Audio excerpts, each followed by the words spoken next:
Agora 9 da manhã, 35 minutos, chegou o momento da gente partir para a entrevista aqui do CBN Caruaru, nessa manhã de segunda-feira, semana começando, e a gente fala com Dani Portela, ela que é deputada estadual e que vai falar conosco a respeito da tramitação do marco legal que diz respeito à segurança nas escolas, né? E aí dessa política estadual de enfrentamento à violência nas escolas também, nessas comissões temáticas. Esse é um tema que é um tema muito caro, né, a todos os brasileiros. E aí ontem houve inclusive um dia para lembrar uma situação trágica que aconteceu em 2011, né, que foi conhecida como o massacre de Realengo, quando um ex-aluno entrou na escola e disparou várias vezes, deixando 12 vítimas fatais e 13 feridos, né? Então, enfim, é um caso que chocou bastante o nosso país, uma situação que não era comum de ocorrer aqui no Brasil. Infelizmente, a gente escutava relatos como esses de outros países, como, por exemplo, os Estados Unidos, mas passou a ocorrer aqui e os pais, claro, ficaram preocupados, professores, todas as pessoas que estão relacionadas a esse universo da educação. Dani Portela, muito obrigado por falar conosco, por tirar uma parte do seu tempo para falar aqui com a CBN Caruaru. Seja bem-vinda, bom dia. Bom dia, Wendel, bom dia a todas as pessoas que estão nos ouvindo agora na CBN Caruaru. Pois é, Dani Portela, que é deputada estadual pelo PSOL e que está tratando desse tema aqui na Assembleia Legislativa de Pernambuco. Eu gostaria, inclusive, deputada, que você nos atualizasse sobre como é que está o andamento desse tema na Alep. Olha, esse projeto de lei, ele encerrou a tramitação nas comissões temáticas, né? Porque a Assembleia ela tem as comissões que controlam a constitucionalidade. Se vai haver algum impacto financeiro, vai para a Comissão de Finanças. Passado por essas duas comissões centrais, é um projeto constitucional, vai para a Comissão de Finanças, ela vai para as comissões temáticas, com parecer das comissões temáticas. No momento agora, esse projeto está apto para votação, para ir para o plenário, debate e votação. Após a votação, o projeto é encaminhado para que a governadora possa sancionar ou vetar o projeto, total ou parcialmente. Então, está tramitando nesse momento, mas antes, até chegar nisso, foi uma construção coletiva da Comissão da Educação com outras comissões da Casa.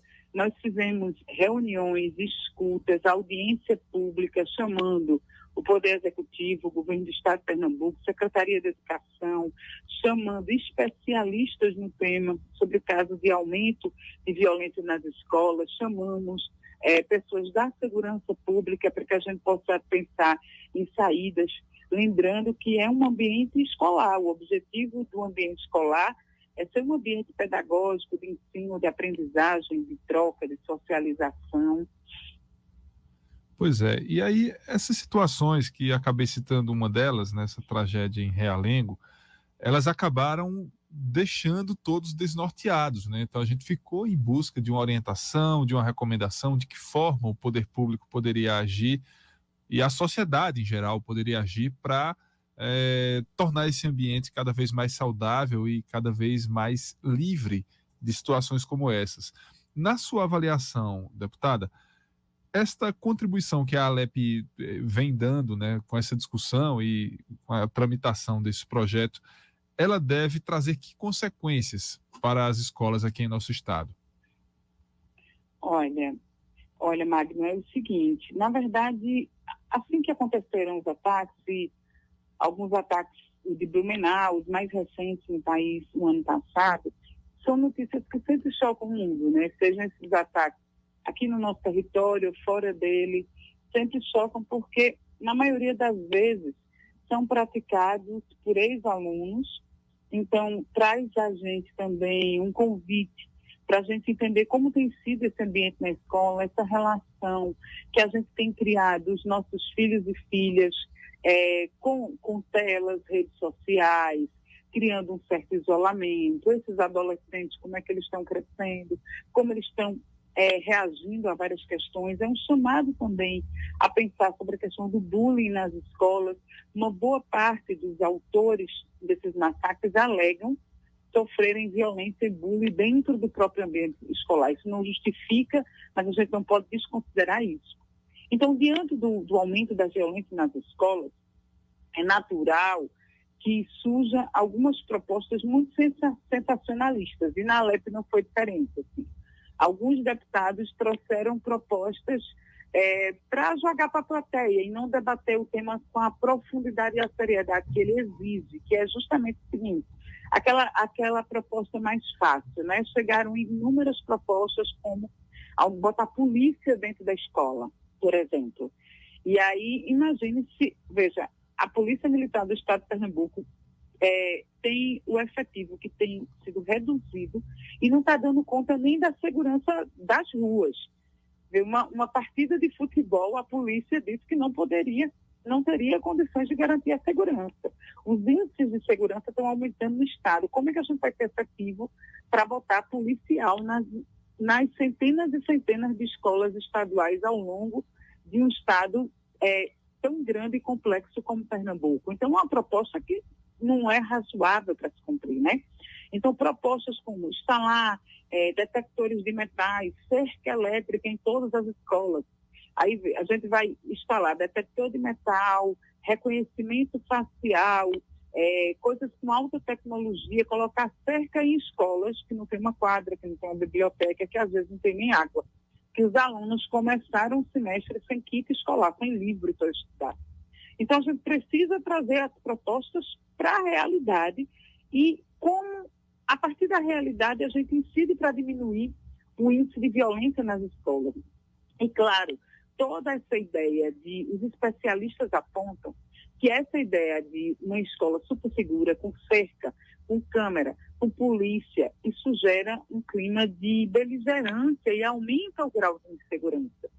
Porque, na maioria dos casos, não é um estranho que entra e sai.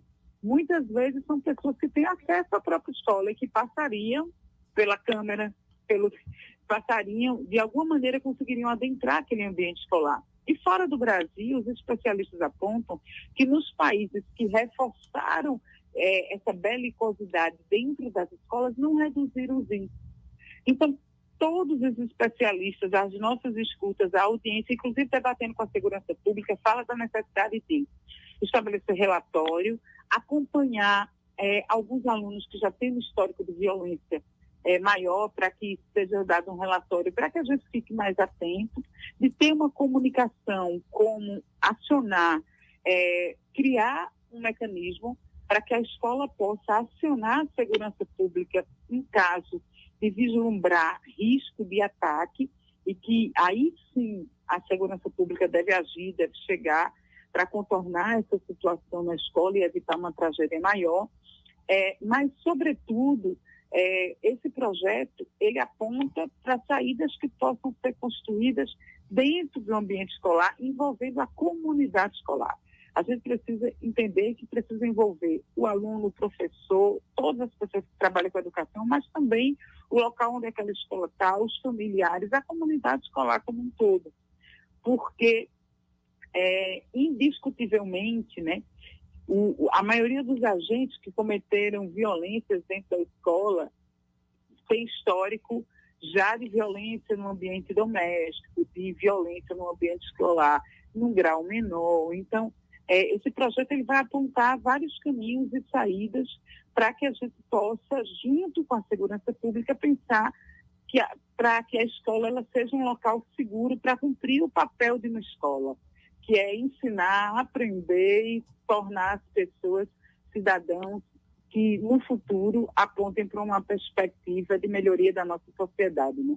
Pois é, deputada. A gente escuta na sua fala também uma preocupação, né? Percebe em sua fala uma preocupação em relação à execução prática dessas medidas que vocês propõem na Assembleia Legislativa de Pernambuco.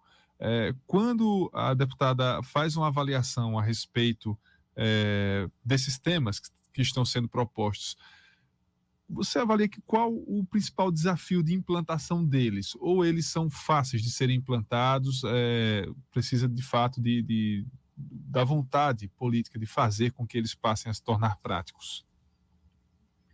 Acho que precisam das duas coisas, Magno. Assim, nenhuma política pública ela é implementada sem desejo político de fazer com que ela aconteça, né?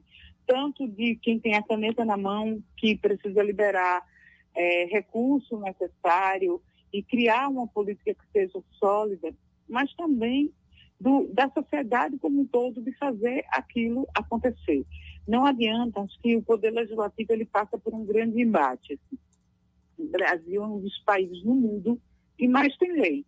Milhares e milhares, tanto é que nossas leis têm números, né? Porque são milhares delas. Só que lei sem efetividade é letra morta. Então, como fazer uma lei sair do papel e se transformar em realidade na vida das pessoas? Como num estado com tantas desigualdades como Pernambuco, que você vai ter uma escola de referência, com robótica, com quadra, com biblioteca, uma escola que seja uma escola de excelência no estado, e você vai ter lá para o interior, em áreas mais afastadas, em zonas rurais, as escolas de difícil acesso, precárias, que às vezes não tem nem água, por exemplo, para os alunos consumirem. Então, assim, é um desafio constante, né? De aplicar uma medida em realidades que são tão distintas. Assim, acho que o sistema educacional em Pernambuco ele traz muitos desafios.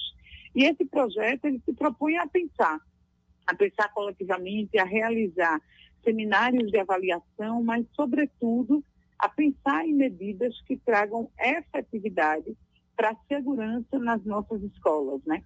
Mas, lembrando que a escola ela não é uma ilha, né? Então, às vezes, a escola, o ambiente escolar, às vezes não. Na sua maioria, ele reflete o que a sociedade está vivendo. Se a sociedade está adoecida, o ambiente escolar vai refletir esse espelho, né? Se a sociedade aumenta os índices de violência, na escola, isso também vira reflexo.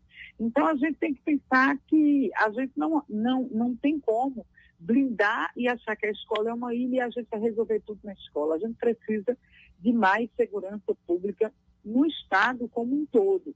E a escola é mais um reflexo disso, da necessidade de a gente aprofundar um debate para que Pernambuco seja um Estado, de fato, seguro para os nossos jovens, para as nossas crianças, para que a gente possa viver em cidades que também sejam seguras para todos e todas, né? Acho que o medo é uma coisa muito constante e a insegurança é uma coisa que nós temos cada dia mais aprendido a conviver com ela, né? Só que esse medo ele não pode ser paralisante, os índices eles precisam ser combatidos com medidas que são medidas de segurança, mas pensando numa perspectiva mais ampla, não é aumentando a punição que a gente resolve o problema. Muitas vezes o cerne desse problema tem questões familiares, muitas vezes a violência tem questões sociais profundas que precisam ser enfrentadas. E aí a gente está conversando aqui agora com a deputada estadual pelo PSOL, Dani Portela, a respeito da tramitação do Marco Legal de Segurança nas Escolas aqui em Pernambuco. Deputada, a gente fica avaliando um tema como esse, fica pensando que de fato é uma situação sintomática de nossa sociedade. E a gente vê que há cada vez mais uma necessidade da gente tratar de temas como, por exemplo, saúde mental, como apoio psicológico, né, às pessoas que necessitam, isso fora e dentro desse ambiente escolar. Ou seja, a escola, ela, claro, não deve se preocupar apenas em ensinar português, matemática, mas também em acompanhar e tentar dar suporte a esses estudantes que passam por angústias, por sofrimentos, né, por situações que tratam muito dessa questão psicológica. E de que forma esse marco legal que está sendo discutido, né, que vai para votação na Assembleia Legislativa, trata essas questões? Justamente no momento que esse marco legal, né, ele aponta uma política de enfrentamento à violência escolar, no sentido de a escola ser um ambiente acolhedor para todas as pessoas que convivem nela, né, com respeito à diferença, com respeito ao diálogo democrático, e para que a escola ela realmente possa ser um lugar seguro, nós precisamos entender também essa complexidade que você está aqui trazendo para mim, né? Então, a gente precisa, como um princípio elementar, esse projeto ele traz isso, uma política de enfrentamento às discriminações, aos preconceitos, e o respeito à diversidade, o cuidado com a saúde mental dos alunos está previsto em um dos artigos desse projeto de lei. Então, seu apontamento foi muito bom ter sido lembrado, porque em um dos artigos fala da necessidade do cuidado com a saúde mental dos alunos e profissionais da escola. Uma construção e vivência de uma cultura de paz na escola, né? Uma integração da família à escola também. Então, a escola ela deve criar projetos e ações para que cumpram esses objetivos, né? E também, claro, a gente tem que estabelecer registro das situações de violência dentro das escolas, como eu disse, produzindo relatórios. Também esse projeto ele cria um protocolo de emergência para que as autoridades de segurança pública elas possam agir. Mas antes das ações, a gente não pode se afastar desse universo de pensar na saúde mental. Então, isso é uma questão. Tem aumentado ansiedade entre crianças, diagnósticos com algumas síndromes que geram ansiedade, depressão entre as crianças, entre os adolescentes e entre os profissionais também que atuam na escola.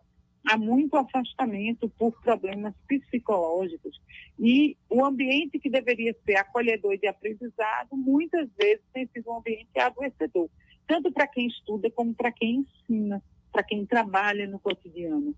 Então, a gente não pode desprezar as questões de saúde mental em todas as áreas, viu? Porque precisa criar ações de políticas públicas mais profundas e que tratem a saúde mental com a seriedade que ela precisa, né? Você olha que o aumento dos casos de transtornos de saúde mental que levam, inclusive, a práticas de suicídio ou até prática de alguns outros crimes, está associado a um adoecimento, às vezes, de várias categorias. Você vê isso acontecendo, inclusive, com a própria polícia, né? Um quantitativo de policiais afastados que vivem tensionado, quem está ali na ponta, o policial militar mesmo, ele vive com esse medo constante, essa convivência com a violência, muitas vezes assédio para cumprir metas. Então, assim, essa questão de saúde mental, ela tem atingido várias categorias e, infelizmente, não tem deixado nossas crianças e adolescentes de fora.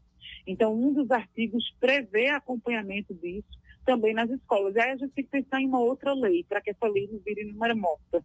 Existe uma lei que prevê nas escolas, assim como tem professores, agentes administrativos, pedagógicos, escolares, também existe uma lei que prevê contratação de psicólogo e assistente social na escola. Só que isso não é efetivado, isso não é ainda cumprido. As escolas, elas ainda não têm, muitas escolas não têm psicólogos e assistente social. Nas escolas privadas, você que está me ouvindo, certamente até nas escolas menores tem um psicólogo de plantão, que pode acompanhar o seu filho ou a sua filha num caso de necessidade, pode acompanhar em caso de bullying, como enfrentar, como trazer soluções pedagógicas para enfrentar essa violência antes que ela cresça e chegue a uma medida extrema. Mas na maioria das escolas públicas não se tem. Então já existe uma lei que obriga a contratação de psicólogo e assistente social, mas é uma lei que não é efetiva. Então acho que é muito importante também a gente cobrar a efetividade das leis que já existem. Porque o assistente social ele pode verificar aquele aluno que vai para a escola em situação de extrema pobreza, de insegurança alimentar, que muitas vezes tem na merenda escolar as refeições com as quantidades e qualidades necessárias de nutrientes que ele precisa para aquele dia. Então, tem uma série de complexidade das desigualdades do estado de Pernambuco que a escola não pode ser uma ilha. Você tem que perceber essa escola dentro dessa sociedade e ver como a gente promover uma justiça social no ambiente escolar também.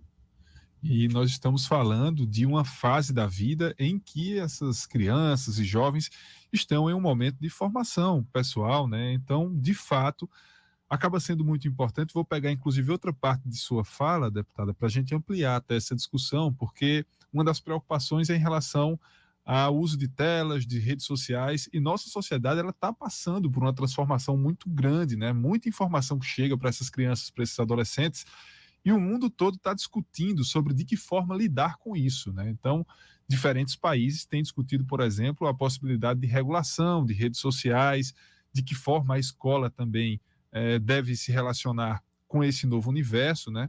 E aí a pergunta que lhe faço é a seguinte: aqui, por exemplo, no país a gente está vivenciando mais ativamente essa discussão sobre se deve ou não se regular redes sociais. Atualmente está, inclusive, veio à tona agora a preocupação em relação a esse processo eleitoral, mas não só, né? Ou seja, as redes sociais elas acabam sendo um fenômeno que suscitam diferentes vertentes de discussão. E eu lhe pergunto, na sua avaliação, de fato deve-se ter uma preocupação, um cuidado em relação a essa regulação das redes sociais, sobretudo para esse público que está tendo contato com diversas informações, né? Esses jovens que estão indo para a escola e que, por vezes, têm acesso a um conteúdo que é um conteúdo pesado, um conteúdo inadequado para esses adolescentes?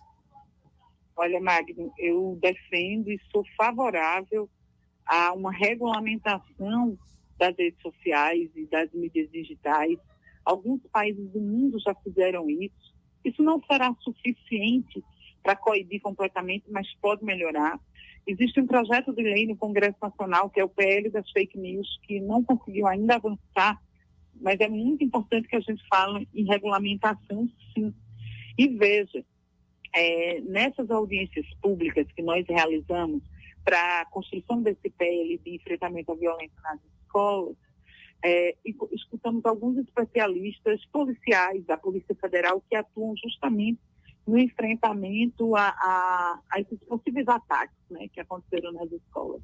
E é muito duro, assim, eu lembro de uma frase que foi dito o seguinte: olha, muitas vezes a gente tem um filho, uma filha, você que está me ouvindo, que é pai ou mãe, foi uma frase que me impactou muito. Muitas vezes nós temos medo que o nosso filho vá para a rua, que sofra violência, mas nós perdemos os nossos filhos dentro de casa, quando eles se trancam dentro do seu próprio quarto, né? Isso é uma realidade. Isso é uma realidade que você que é pai e mãe sabe que quando cada vez o acesso à tela mais cedo e que se trancam e que passam horas acessando um conteúdo que nem sempre nós temos controle de tudo que aquela criança, aquele adolescente está acessando. Aí, esse policial, ele mostrou para a gente na época que a maioria dos autores e agentes dos massacres ou de atentados, eles se encontram, certo? E planejam antes. E dentro da própria internet, e um ponto de encontro são as salas de jogos virtuais que você joga dialogando com outras pessoas, inúmeros jogos. E ali no chat de diálogos se percebe algumas pessoas, inclusive muitos menores, mas muitas pessoas já maior de idade, que percebe algum comportamento que seja mais extremo, mais violento, e vai cooptando a pessoa ali naquele chat. E envia um convite para que aquela pessoa ela entre em uma outra comunidade. Então, mostrou de um dos adolescentes que praticou o atentado que desde os 11 anos de idade ele dialogava com comunidades que falavam em atentados e massacres desde os 11 anos de idade. Ele já tinha acesso a conteúdos que ele jamais poderia ter, porque aí chama para Deep Web, né, que é um ambiente na web que não pode ser visto e que ali se conversa sobre tudo. E às vezes, veja, até o próprio algoritmo me assusta um pouco, né? Para quem não sabe, eu acabei de ser mãe. Eu estou com um bebê de 2 meses e meio, Jorge, né? E na sexta-feira passada eu marquei veja, eu estou dando um exemplo bem prático. Eu agendei a vacina do bebê de meningite. E aí chegou o aviso para mim, no dia tal você tem um reforço da vacina de meningite. Pronto, eu olhei aquilo e começou a chegar para mim no Instagram uns vídeos bem tristes de crianças que morreram de meningite. Veja, e assim, eu não pesquisei aquilo, né? E como o algoritmo, ele faz, acho que todo mundo aqui já se surpreendeu com isso, de estar falando sobre alguma coisa, sobre uma viagem, começa a chegar promoção de viagem para aquele lugar para você. Imagine isso com as nossas crianças, né? A inteligência artificial que entende o que é de interesse deles e começa a ofertar. E o tempo que eles vão passando na tela, eles aprendem comportamentos, valores, e é mais tempo na tela e menos tempo na rua, brincando, sendo criança efetivamente. Então, acho que quando a gente debate um projeto de lei que ele pensa em diminuir violência nas escolas, a gente tem que olhar essa pessoa, que é uma criança, que é uma adolescente como um todo, qual o contexto que ele está inserido, qual o ambiente social, familiar que ele está inserido, como é essa cidade. Então, a gente tem que pensar de uma maneira muito mais complexa. Então, acho que é urgente a gente regulamentar. A mentira, muitas vezes, ela se propaga de forma muito mais rápida do que uma verdade. Então, existe uma verdadeira indústria de produção de mentiras. E mentiras que são contadas inúmeras vezes, espalhadas em grupos de WhatsApp e que se tornam de verdade. Isso influencia, inclusive, resultados eleitorais. Você falou de eleições. Então, acho que para além das eleições, para a nossa própria segurança, é preciso, sim, ter um marco que regulamente o uso das redes sociais e criem regras de punição para que esse ambiente ele não seja terra de ninguém. Muito bem. Entender que o que se faz no meio digital tem repercussão, de fato, sobre a vida prática e o mundo real, né? Pois é, deputado. Eu queria lhe agradecer pela disponibilidade de falar conosco. Um abraço, então, para o pequeno Jorge. Em outros momentos, a gente trata desse tema também aqui na CBN Caruaru. Um excelente dia. Obrigada. Um excelente dia para vocês, uma boa semana. E acompanhe os nossos trabalhos. É Dani Portela Pessoal nas redes sociais. Entra na LEP, acompanha as votações. Os deputados e deputadas que estão lá foram eleitos por você. Então, nós trabalhamos para vocês. Cobrem, acompanhem e colaborem para que a gente possa ter um Pernambuco melhor para todas e todos. Muito obrigada. Obrigado. Agora vamos ao repórter CBN.